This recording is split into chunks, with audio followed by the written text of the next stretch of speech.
Right then, this is just a really quick screencast, completely unscripted, so this could ramble on a little bit.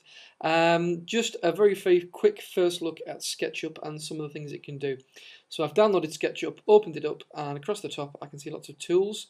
If we start with a rectangle and just literally click and drag across the floor, we can see the green axis runs along the floor, the red axis runs at 90 degrees, and the blue axis points straight up. And I've drawn a rectangle there just around our person. You can then use the extrude or the pull tool to lift that up, and we've now got the basic structure of a building. This tool here, which I always get confused with one of these earlier ones, is useful just swiveling around, and you can also zoom in and out just by scrolling with the scroll wheel. There we go. Now once I've drawn a rectangle, pulled it up, the next thing I always do is grab a pencil, and if we just move along this line, it will snap to the midpoint there. Goes light blue and says midpoint with the tooltip. Just pull that up, and again make sure it's a blue line straight up, vertically up, and then you can draw down to the corners. And the trick is, whenever you're drawing anything in SketchUp, is to always draw from a point to somewhere else. You've always got to have an actual point somewhere to try and draw from, otherwise it's really easy to be drawing in the wrong axis and end up going somewhere you don't mean to. Now if we just use the arrow to select that line there and just delete that, it makes it look a little bit neater, and I can then spin round and again use this pull tool to pull along here, and it will actually snap, and if I zoom in you can see it a bit better. You can actually get it to snap just there to the side of the building, so that's nice and flush. And again, so zoom out, spin round. Now for some reason when you do that, you always end up losing, and I'll just, oops, hand tool, there we go. You always end up losing this edge here, and if you just use the pencil, whenever you lose a plane like that, you can just draw a line across and it will snap back in. So there we've got a very basic outline of a three-dimensional building.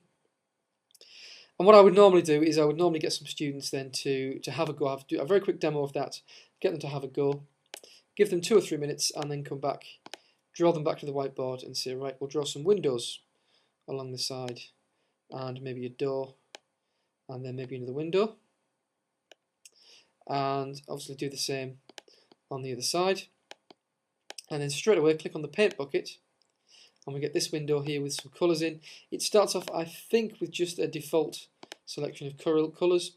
If you click on the brick, there are various textures you can choose, and in translucent, in this drop down menu, any of the ones with the diagonal line across is going to be see-through or translucent, and you can just colour in a window, and you can actually see exactly what's inside. So you can see the person inside, see the axes, and it's completely see-through. There we go. And we can also use, we'll have a look here, roofing.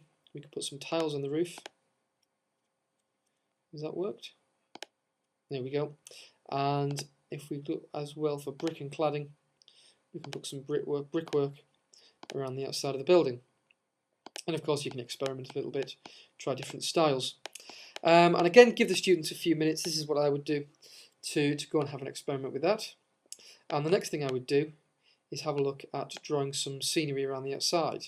Again, so a rectangle is a nice useful tool. Maybe a bit big, but never mind. And if we go into vegetation, we can turn this into grass. There we go. And you can also draw either with rectangles or with the pencil tool.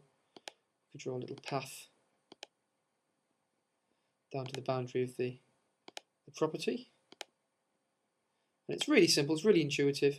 It's also not quite straight there. We'll do that a bit more carefully next time. And have a flick through and find some stone for our path. There we go.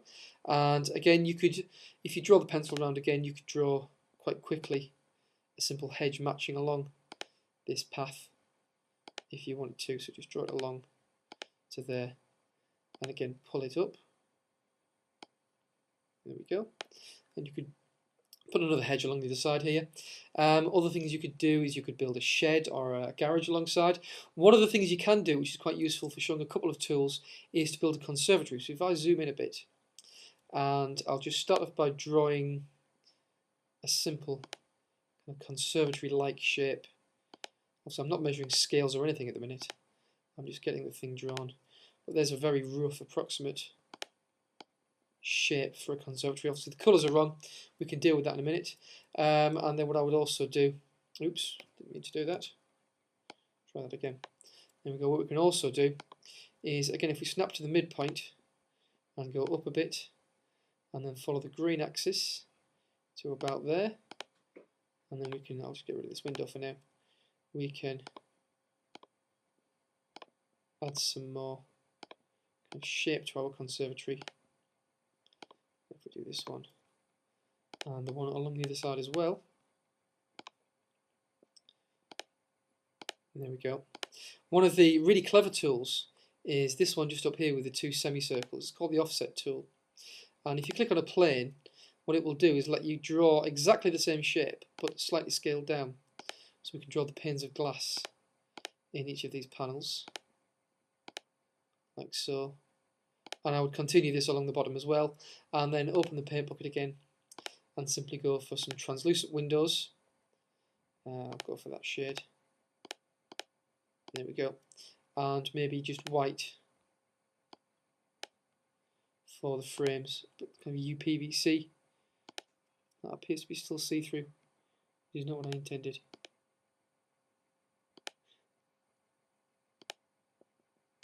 Zoom in a bit, there we go. It's easier. And we've got the makings there of quite a nice conservatory. You can also, I find this a bit tricky, but if you zoom in quite carefully, you can burst through the glass there and just select and delete that pane. And you could even select and delete the inner wall. I do tend to struggle. I know some people are very good at doing interiors of buildings. I generally struggle and concentrate on the exterior because it gets quite difficult, I find, to navigate through there. But I'm sure there are people out there who can show you to do it quite quickly and simply. And then we can also do things like helipads. And my next favourite thing to do is a swimming pool, which I'll just do very quickly to finish off. And the trick with the swimming pool is to start with a rectangle.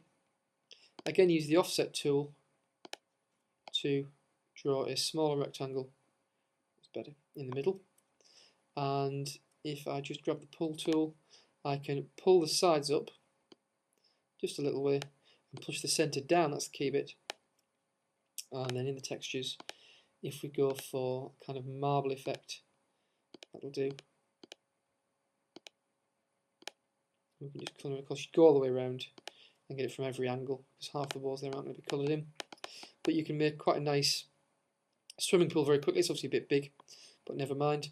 And then this is a bit tricky, but certainly doable.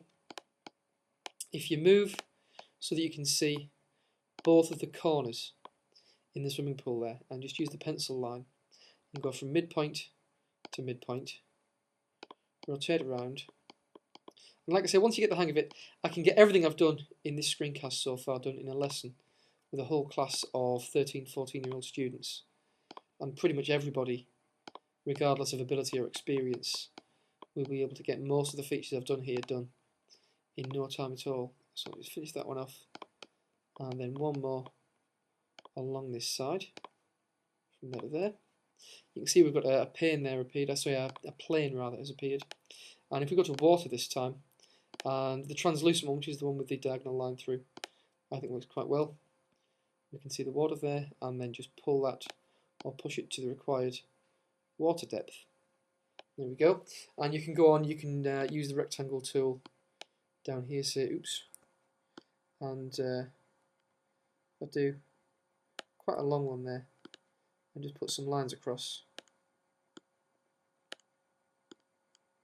And of course you could do this with curves and all sorts, and then just build the steps up bit by bit. Have a nice little path. And of course use textures to make it look a little bit more realistic. There we go. And I've seen students quite quickly do a guitar-shaped swimming pool with steps going up. Again, the texture adds an awful lot to it really. So I'll quickly add a bit more of the stone effect here. And then just swing back out. I've managed to break my swimming pool there, which I can fix quite quickly. There we go. And there you've got, very, very quickly, oops, undo. There you've got, very, very quickly, a very effective, if currently quite untidy, building and complete property in Google SketchUp.